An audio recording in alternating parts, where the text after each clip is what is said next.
Anaïs se fait des films. Se fait quoi? Anaïs se fait des films. Qui se fait des films? Anaïs se fait des films. Salut tout le monde et bienvenue dans ce nouvel épisode d'Anaïs se fait des films, le podcast qui vous emmène dans les coulisses du monde du cinéma. Vous connaissez forcément le Festival de Cannes, la Mostra de Venise ou encore la Berlinale. Vous avez aussi sans doute déjà entendu parler du Festival de Toronto ou celui de Sundance aux États-Unis. Mais des festivals de cinéma, il y en a plein d'autres. Genre, plein. On les appelle les petits festivals, entre guillemets, parce qu'ils sont moins grands en taille, mais aussi parce qu'ils ne génèrent pas autant de buzz médiatique que ceux que je viens de citer. Ils brassent moins de stars américaines au mètre carré, ils projettent des films un peu moins hypés, et ils ne donnent pas forcément la tendance concernant le prochain Oscar du meilleur film. Et cette semaine, je vous parle depuis un des plus grands petits festivals, le San Sebastian International Film Festival, Sanseb pour les intimes, également surnommé le CIF, et non, ça n'a rien à voir avec le sillon interfécié. Et oui, telle la Carmen Sandiego du podcast ciné, je parcours le monde en quête de nouvelles aventures cinématographiques. Et cette semaine, je vous emmène avec moi dans ce festival du Pays Basque dont on m'a longtemps vanté les mérites. À la fin de cet épisode, je vous parlerai de mon plus gros coup de cœur du festival et vous pourrez entendre l'actrice Angelina Jolie en parler. Mais avant ça, j'ai envie de vous raconter ma découverte du festival. Au programme, des stars, un peu de plage, beaucoup de pluie et beaucoup de nourriture frite.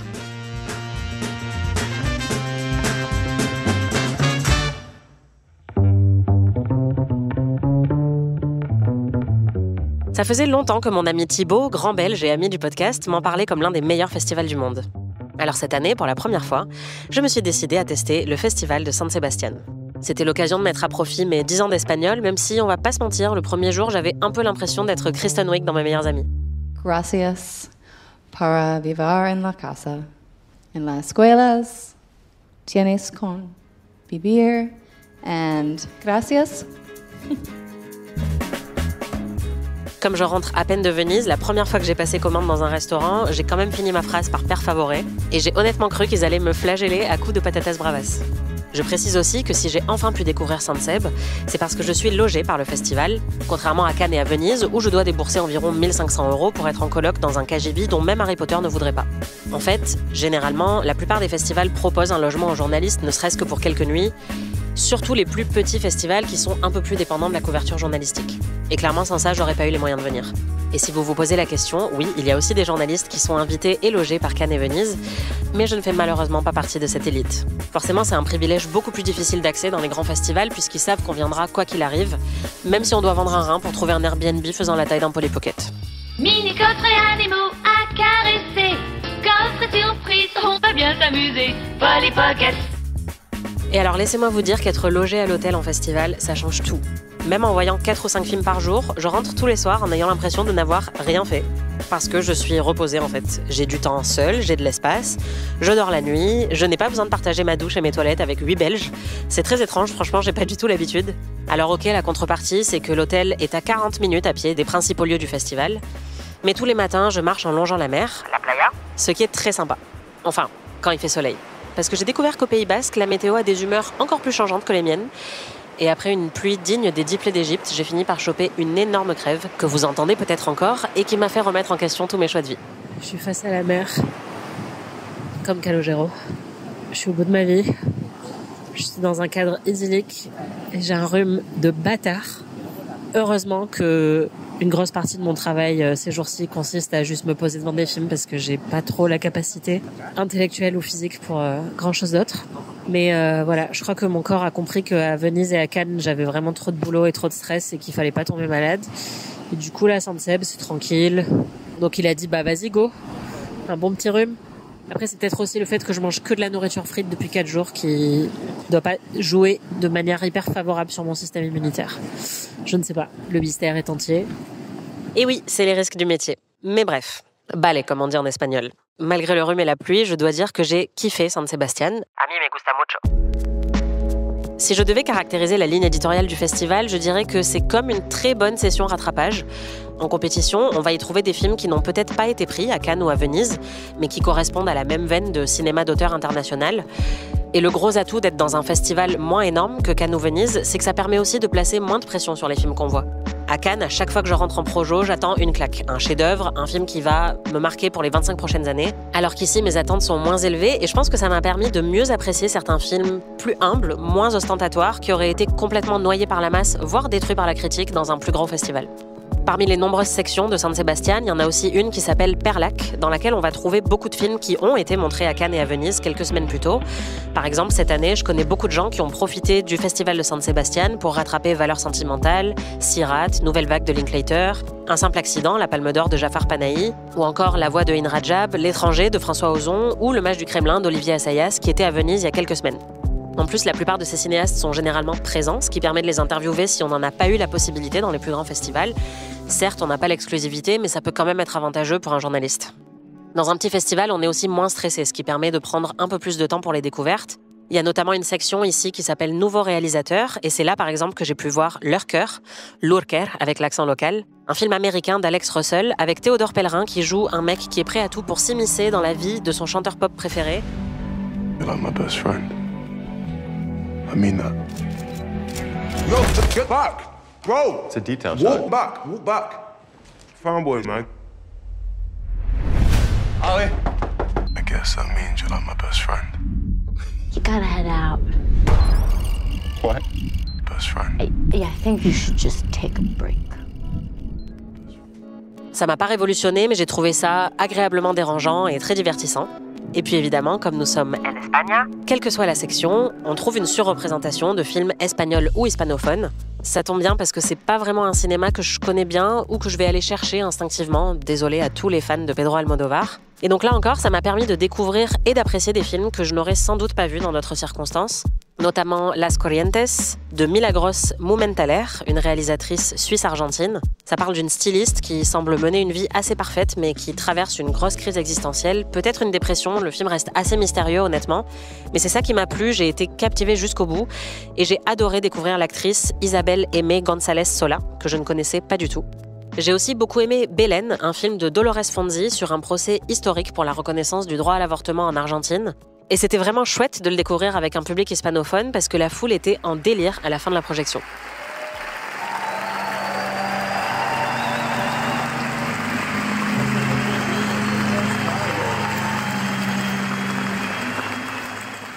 Un autre soir, pour débrancher un peu mon cerveau alors que j'avais la crève du siècle, je suis aussi allée découvrir un documentaire intitulé Una película de miedo sur un documentariste et son fils qui passent un été ensemble dans un vieil hôtel abandonné.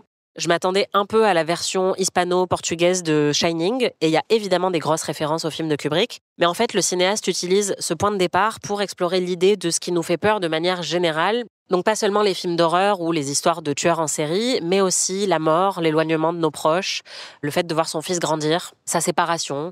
C'est très court, ça dure 1h15, il y a de l'humour, il y a de très belles images, et c'est un film à côté duquel je serais probablement passée si j'étais pas venue à San Sebastián, donc je suis ravie de l'avoir découvert.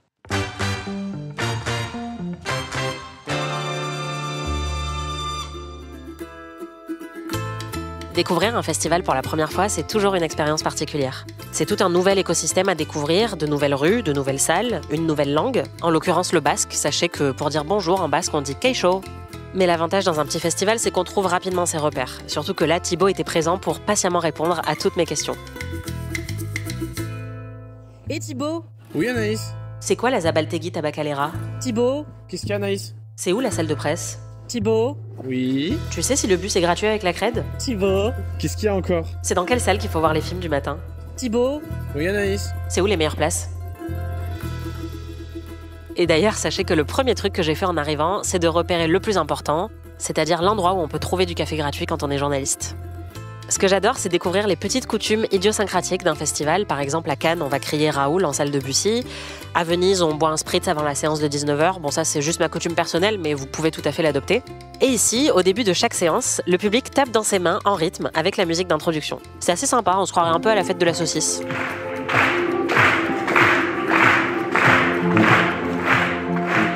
Et pour le coup, ça se produit vraiment à toutes les projections presse, les avant-premières. Au début, j'avoue que j'étais juste une observatrice neutre. Et en fait, au bout de 4 jours, moi aussi, je tapais dans mes mains comme si j'avais fait ça toute ma vie. J'ai trouvé ça muy rigolo. Autre spécificité, ici, les films sont sous-titrés simultanément en anglais, en espagnol et en basque. Autant vous dire qu'au bout d'un demi-film, j'avais des crampes aux yeux. Mais il vaut encore mieux ça que commettre l'erreur fatale, se retrouver dans une séance qui n'est sous-titrée qu'en espagnol et en basque. Oui, ça arrive. Et c'est arrivé à un de mes camarades qui s'est assis devant Franz de Agnieszka Holland, un film intégralement en tchèque, et qui a réalisé au bout d'1 minute qu'il n'y avait que des sous-titres espagnols. Ah, et quand il s'agit d'un film anglais, il n'y a pas de sous-titres en anglais, ce qui peut s'avérer problématique quand le film met en scène des Irlandais qui marmonnent. Vous voyez, critique ciné, c'est pas pour les faibles, il faut être minimum quadrilingue pour survivre.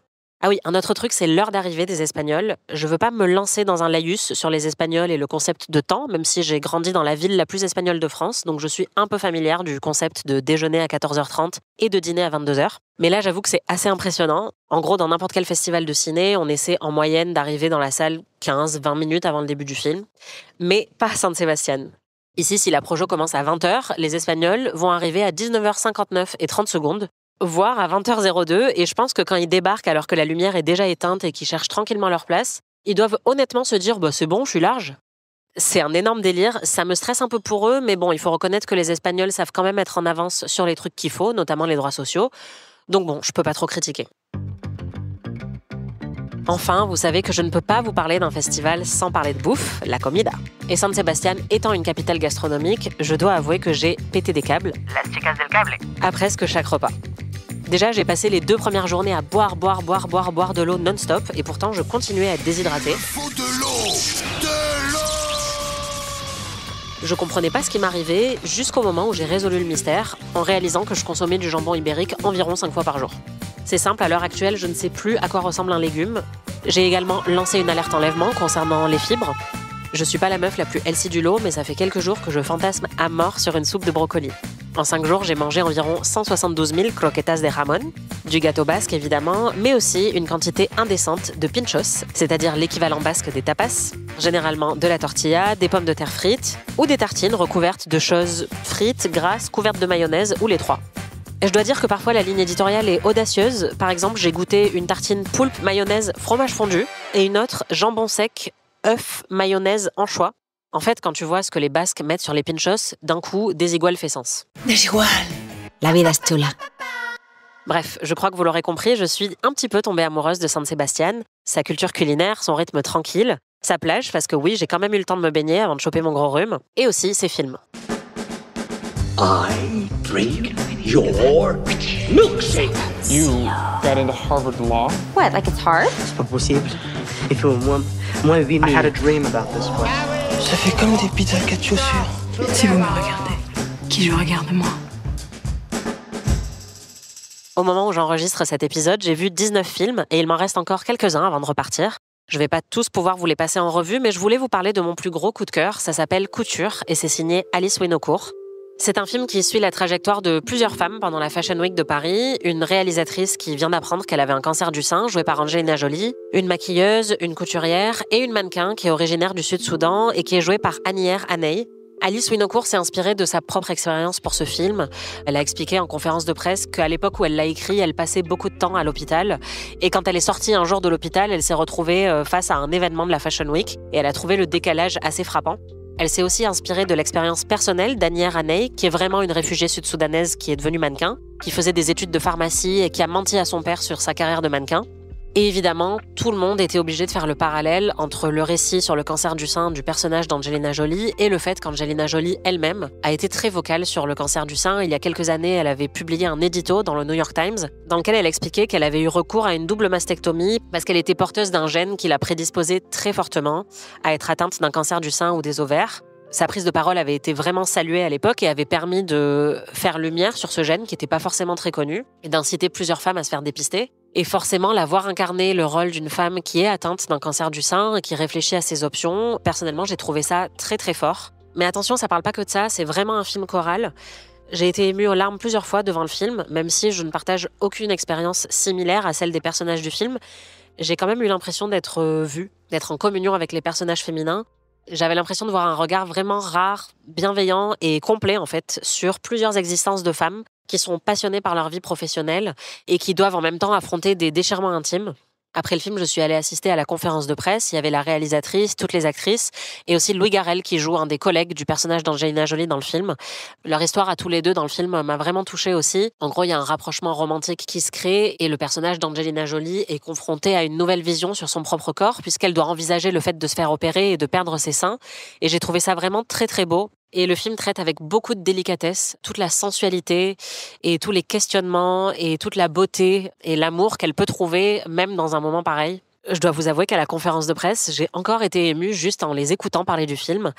Et j'étais pas la seule. Il y a une jeune femme qui s'est levée pour poser une question à Angelina Jolie et qui s'est mise à pleurer. So my question to you is, what do you think that Maxine Wood wrote to Marceline during her fight? And I love you so much.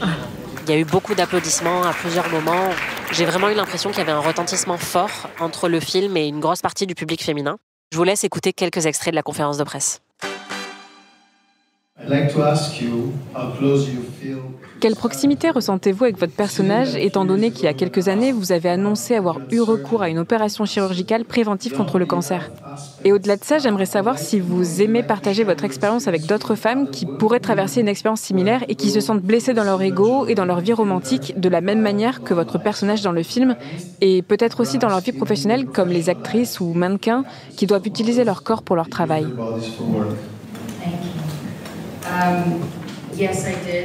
Merci pour votre question. J'ai perdu ma mère et ma grand-mère très jeunes et j'ai le gène BRCA1, donc j'ai choisi d'avoir recours à une double mastectomie il y a environ 10 ans. Et j'ai aussi eu recours à une ablation des ovaires, car c'est ça qui a emporté ma mère. C'était mon choix à moi, et je ne dis pas que tout le monde devrait faire pareil, mais c'est important d'avoir le choix. Et je ne le regrette pas. Il y a beaucoup à dire là-dessus, évidemment. Et comme l'a dit Alice Winocourt, cela nous unit. Pas seulement en tant que femme, mais pour n'importe qui ayant connu une expérience similaire, qui se sentirait seule et vulnérable. Il y a quelque chose de très spécifique avec les cancers féminins, parce que cela affecte la manière dont nous nous percevons en tant que femmes. Et donc, je pense que c'est très intéressant et important, et peut-être un message pour n'importe quelle personne ayant une femme dans son entourage qu'il ou qu'elle aime, de voir la manière dont ce film dépeint cette expérience. Quand j'ai lu le script et que j'ai vu que mon personnage était diagnostiqué, j'ai imaginé où le film allait aller. Et je n'imaginais pas du tout qu'il se terminerait de cette manière. Je ne pensais pas que l'homme dans le film réagirait comme ça ou que le désir ferait malgré tout partie du film. Et je pense que c'est très important de comprendre ça, de continuer à vivre et de ressentir du désir en tant que femme.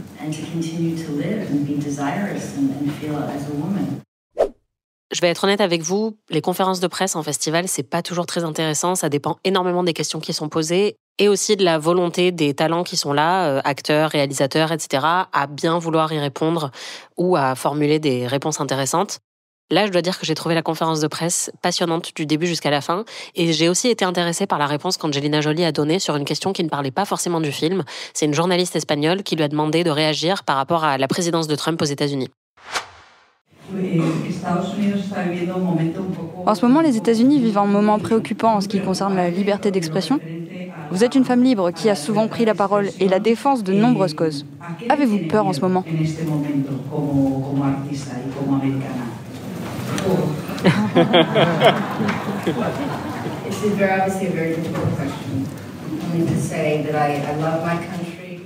C'est évidemment une question très difficile. Ce que je vais dire, c'est que j'aime mon pays et qu'à l'heure actuelle, je ne le reconnais pas. J'ai beaucoup vécu en dehors des États-Unis. Toute ma vie est internationale, mes amis, ma famille, mon travail. Donc tout ce qui divise ou limite l'expression personnelle et la liberté de qui que ce soit me semble très dangereux. Je pense que nous vivons des temps très sérieux et qu'il faut faire attention à ne pas en parler de manière désinvolte. C'est pour ça que je suis prudente en m'exprimant dans cette conférence de presse, mais je dois dire que je suis impactée, comme vous tous, par la période très lourde que nous vivons et que nous traversons tous ensemble.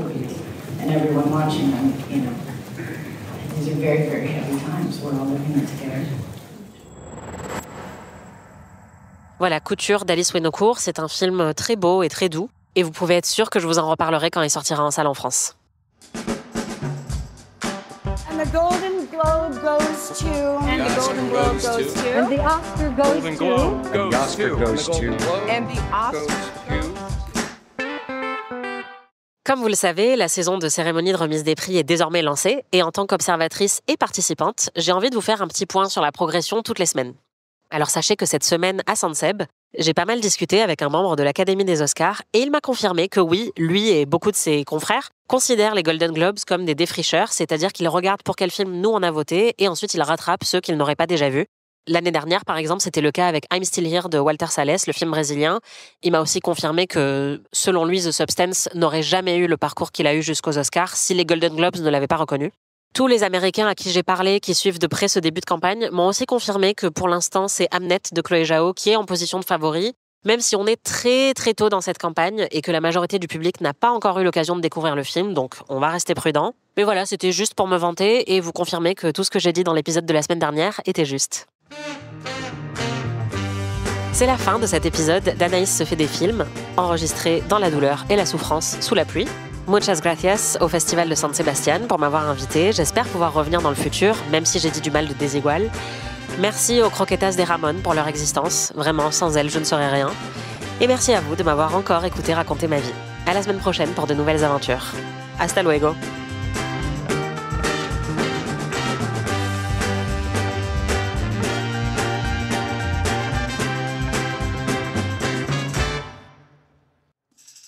Anaïs se fait des films est un podcast d'Anaïs Bordage, c'est moi, produit par Slate Podcast.